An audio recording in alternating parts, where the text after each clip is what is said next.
ભગત, દીકરીને લગન લીધા છે, ખર્ચા કેવી રીતે કરશો? ભગત, ભજન ગાવાથી સંસાર નહીં ચાલે. હા, સંસાર ચલાવવા માટે કમાવવું પડે, થોડું આગું પાછું બી કરવું પડે. અરે હોય કે ના ના એમ ના થાય. હા સો નહીં તો લોકો જીવાય ના રે. ના ના એ આપણને ના શોભે. ભગત, તમે કઈ વિચાર્યું છે લગન કેવી રીતે કરશો? હા હા બોલો બોલો, કઈ ખબર છે કેટલાક રૂપિયા હોય તો લગન થાય? કેમ કેટલા જોઈએ? આશરે 1500 રૂપિયા. 1500 રૂપિયા? એમાં શું, હું એક હુંડી લખી દઉં તો હમણાં જેટલા રૂપિયા મળી જાય. કેમ, કોની હુંડી લખશો? બોલો બોલો. મારા શામળાને, બીજા કોને?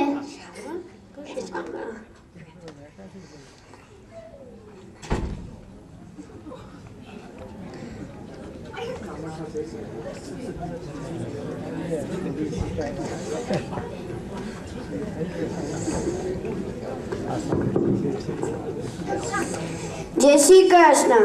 જય શ્રી કૃષ્ણ. આવો આવો. કેમ આવવાનું થયું? આ તો અહીંયાથી જતા હતા. તમે શું હુંડીની વાત કરતા હતા? ક્યાં મોકલવાની છે? દ્વારકા ગામે. કોને ત્યાં? એક સામરસા શેઠ છે ને એમને. કેટલા રૂપિયાની? 1500 રૂપિયાની. 1500 રૂપિયાની. 1500.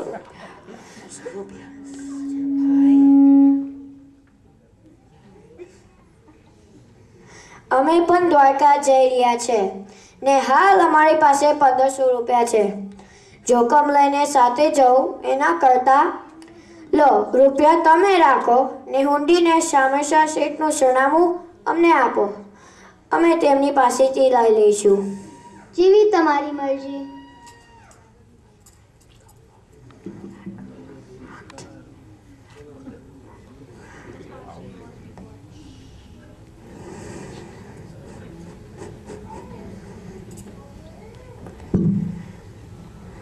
લો હુંડી. લો પૈસા. જય શ્રી કૃષ્ણ. જય શ્રી કૃષ્ણ. હવે તો હુંડી નથી માંગી. હવે શું? ભજન.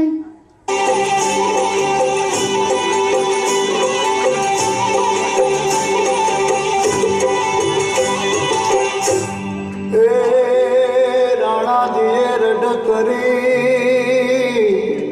વળી બાઈ મીરાને કાજ ઝેરના પ્યાલા મોકલા રે વાલો ઝેરના હે વાલો ઝેરના ચારણ હાર રે શામળા ગીરધારી વાલો ઝેરના ચારણ હાર રે શામળા ગીરધારી મને તો તમારો આધાર રે શામળા ગીરધારી મને તો તમારો આધાર રે શામળા ગીરધારી મારી હુંડી સ્વીકારો મહારાજ રે શામળા ગીરધારી મારી હુંડી સ્વીકારો મહારાજ રે શામળા ગીરધારી મારી હુંડી શામળિયા હાથ રે શામળા ગીરધારી મારી હુંડી શામળિયા હાથ રે શામળા ગીરધારી.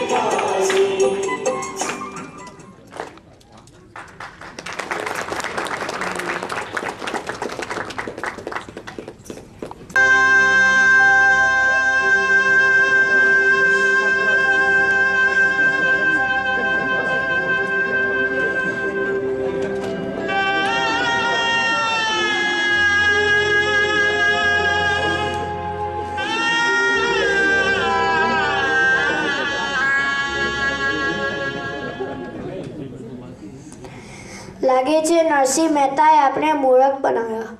કોઈ શામળા શેઠ નથી. હા, આખા દ્વારકામાં ફર્યા પણ કઈ સમસ્યા જ નથી મળ્યા. અરે રે, પૈસા ગયા.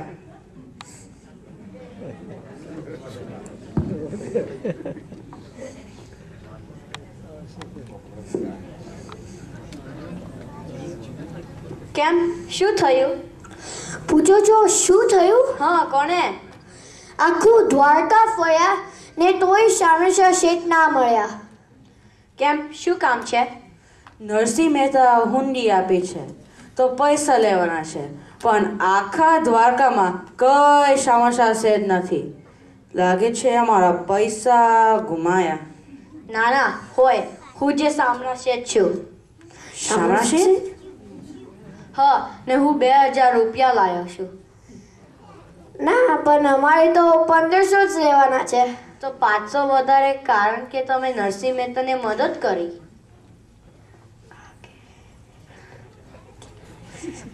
લો હુંડી. જય જય શ્રી કૃષ્ણ. કૃષ્ણ. બહુ વિશ્વાસ હતો કે મારા ભગવાન જરૂર આવશે. એકવાર તમે પણ વિશ્વાસ મૂકી જો. Krishna Krishna